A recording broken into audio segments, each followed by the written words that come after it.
All right, we're back from break on the other side of Planet X, and this is Jason Martell, your host, speaking with my colleague William Henry. And William, welcome to the show. Thank you, Jason. It's great to talk with you.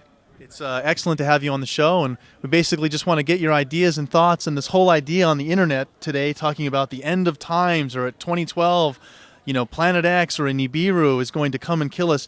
What are your thoughts and some of your research around this idea of a Nibiru or a Planet X? Well, one of the key things that I've learned about Nibiru is when you go into the Chicago Assyrian Dictionary, which is like the authority on the Sumerian language, when you look up Nibiru, it says it's a star, it's a gate, and it's a crossing place. And so I kept seeing all these representations of these beings from Planet X or Nibiru coming through a gateway, and I'm thinking, well, maybe there's probably is a planet, but maybe what we're really talking about here is the opening of a gateway, what today we call a Stargate or a wormhole. And what's interesting about that is that the Mayans talk about this end date in 2012, and one of their key images that they left for us was this image of the center of our Milky Way galaxy opening up and a serpent rope, where first there's a ladder that comes out of the center of the galaxy, and then there's a serpent rope that comes out of the galaxy through this ladder, and there's a guy, it looks like he's surfing on this serpent rope. Well, what's interesting about this is that my friend and colleague John Major Jenkins says, who's a Mayan scholar, says that we can take out the archaic Mayan term serpent rope, put in the modern word wormhole, and you have what the Mayans say is going to happen in 2012. A wormhole from the center of the galaxy is going to open, and out emerges this enlightened being, or a group of enlightened beings, who are shown surfing on this wormhole. And so I'm thinking, well, there's a correspondence here between what the Mayans are saying and the descriptions that the ancient Sumerians left for us about Nibiru, Planet X, the gate, the Stargate, the crossing place. And here we are. And so what I look for in 2012 and the revelation of all of this, or the manifestation of all of this, is there's going to be a change in our consciousness. And in fact, Steven Spielberg is right now working on his new big film, which is called Interstellar, which is about wormholes, timed for 2012. It suggests to me that that's the direction we're moving right now. And what it's going to take for us to move in that direction is really a full understanding of the possibility of what the ancients actually experienced long ago. So, William, wow, that is very interesting, all these topics that you're now incorporating into your latest theories. And this whole idea of a 2012 and a Planet X, do you think there's anything else that the government perhaps knows about these topics and is just not sharing it with the public? I think the government's been clued into this for a very long time, and primarily what they've been withholding from us is not only knowledge about the existence of these other realms and the beings that come from them, but also the technology. Because once this technology, if we think of the idea of the wormhole and what goes into that, like what's happening at CERN in Switzerland right now, creating baby black holes and creating literally a time travel machine. I mean, they admit at CERN, I watched a 60 Minutes episode the other night with a physicist from CERN who said that what they're building there is a teleportation machine, that they believe within 10 years, maybe 20 years, they'll be able to teleport people from the knowledge that they're learning there at CERN right now. I think we've probably had that for a while. And what the government is most concerned about is that, hey, this is going to start becoming the new layer of our civilization. And what happens is, from the government perspective, is they lose control of us. Right now, we're pretty well controlled by technology, and they can keep tabs on us. But once this stuff comes online, it's a whole new game, a whole new civilization. Wow, William, it sounds very familiar to the whole TV show Stargate, and I can see a lot of correlation between the actual physical evidence that you're relating to in these artifacts.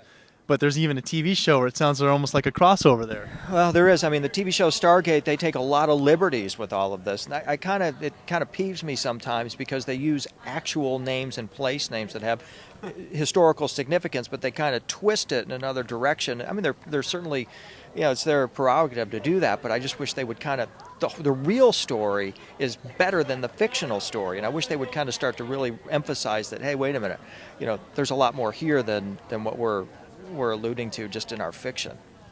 Well, those are very interesting points you make, and I can definitely see the correlation between some of the things that maybe they're having trouble discussing in a realm publicly, but they show it in the realm through a TV show to desensitize the public.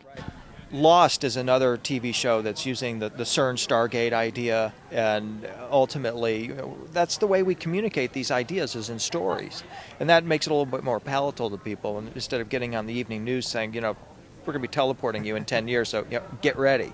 That freaks people out for the most part. But hey, it's real. It's there. And I'm really watching that. I'm also watching the rapid advance and acceleration of technology. Right now we've got people putting Bluetooth devices in their ear. But, the idea of wearing our computers is going to give way in just a few years to the skin being the next platform for computer development. And we're literally going to be becoming iBods here. And that's something else that falls into this whole category of this transformation and this shift of 2012. The whole idea of 2012 to the Mayans was a concept called cosmogenesis, rebirth, renewal. And what we're seeing is a lot of these ancient ideas being retooled in the modern era, primarily through technology, and the rapidity with which that's happening it's alarming for some people.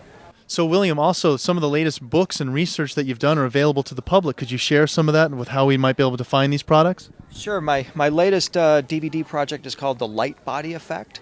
I went into ancient myth and some of the sacred traditions that talk about how you can accelerate the vibration of your body and transform this body into a being of light.